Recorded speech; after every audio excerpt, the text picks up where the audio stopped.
Welcome to the 13th dev stream of this year. For Spire of Sorcery, I am alone in the office almost with my friend the Moomin, as well as the dog.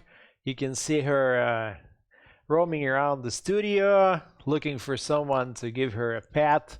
Yeah, she's trying to open the door, just like in the old good Solaris, if you ever seen that movie. Today I have good news for you, or, well, some sort of news for you, as well as, yeah, there she goes, as well as the build that has a bunch of small improvements. The big news is that we made a decision to launch the current playable version, hex-based direct control, the new model, at the end of April. We currently are looking at April 22nd, April 23rd.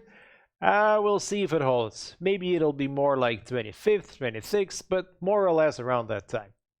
At the same time, we are all working from home or from home offices in my case, and the city is in more or less soft lockdown. Depending on where you are, you're probably in the same situation.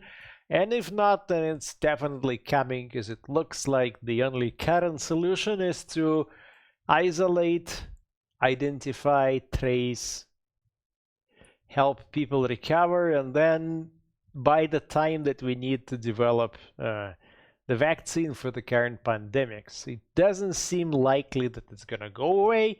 At the same time, I spoke to my friends in South Korea this morning, and they're all carefully optimistic, cautiously optimistic, I would say so, about the fact that the group effort to contain the disease is working out. I spoke to my friends in Shanghai a couple of days ago, and they are not as stressed as they used to be just a month ago when I spoke to them. So you can see in China and in South Korea the way that we hopefully will be in a couple of months. Meantime, our job is to finish the bloody game and to ship it to you so you can enjoy it and you can explore it. So let me show you the current build, and boom, boom, boom. Yep, and introduce some changes. So here you can see that we're making the transition to putting the resources on the map without boxes or the borders. I would say that it looks pretty natural. I don't really have any problem with this. Just like the snake is here in the swamp, and the flax is on the plain, and then the Arcanite is here. We've confirmed and developed a standard right-click quick info solution that shows you all the possible events that will happen in this hex. So you see that this is a deposit of a mineral. You see that this hex is within the strike range of snakes. So if you stop there, they will attack you. And you see that this is a swamp that has a cost of 5 move points and a vision range of 3. So this sort of right-click thing is meant to allow you to quickly inspect whatever happens on the map. So for example, let's say you're looking here and you're wondering what the hell is this? Well, it's a deposit of coal, and this is a deposit of clay, and this is my friend Earl, but yeah, we don't really see the name of this. Here you've got a deposit of Dwarf Everlast. Yeah, we don't have any info for the portal yet. And then we've got some more resources. So let's go somewhere and explore a little bit. Maybe we can forage or pass a couple of skill checks. Let's see if he can pass through the Iron Ivy. Dun, dun, dun. All right, I got a party of 3, and something is happening. But hard to make a decision without Knowing what it is, I'm just gonna use Destruction Magic, which is my favorite. Let's go.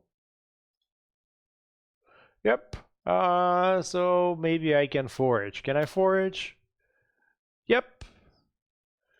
But not really. All right.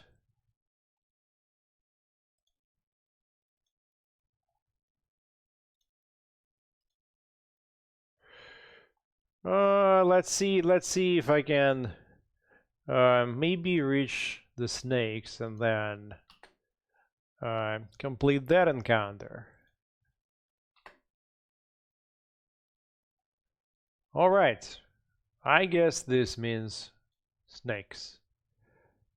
Yep. Creature killed. Oh ho ho ho ho.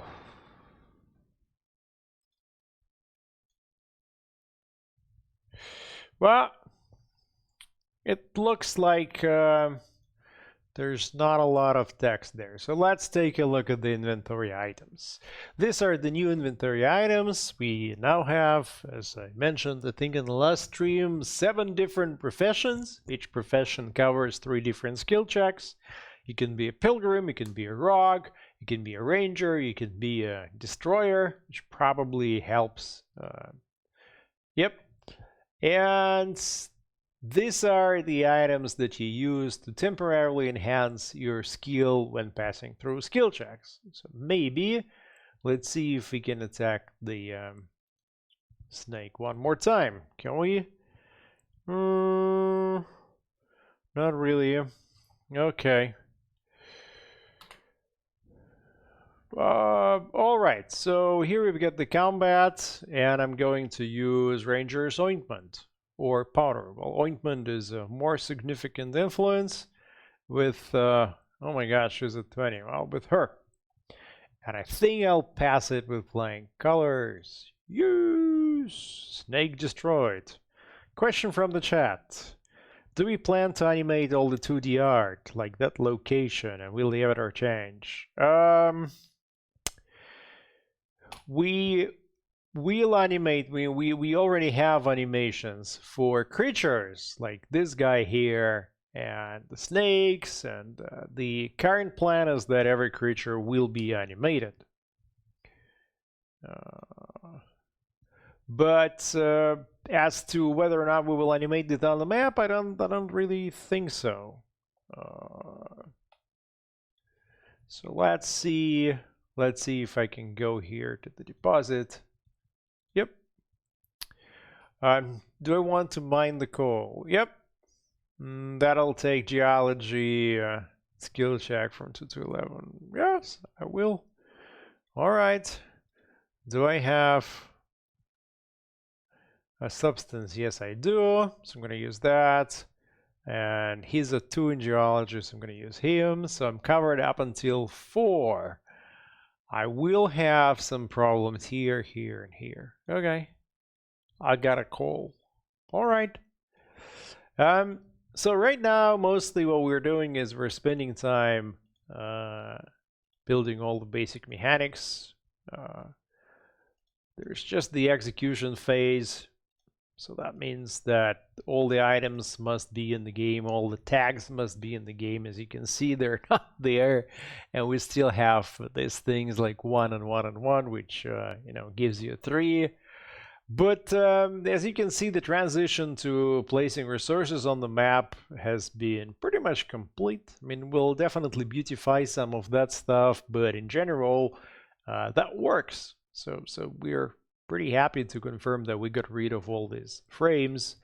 And then this window that helps you to understand what's going to happen in this hex will develop and have more information over time. So for example, if I click on the snake nest, then here I should be able to see in the next version of the game the exact items that I can get if I hunt snakes or destroy the nest. 4 weeks until we ship this version of the game in limited early access. What exactly does this mean, 4 weeks? Last couple of weeks there'll be translation to Japanese and Chinese and Korean. We do support also French and German, and Russian and English we can take care of ourselves.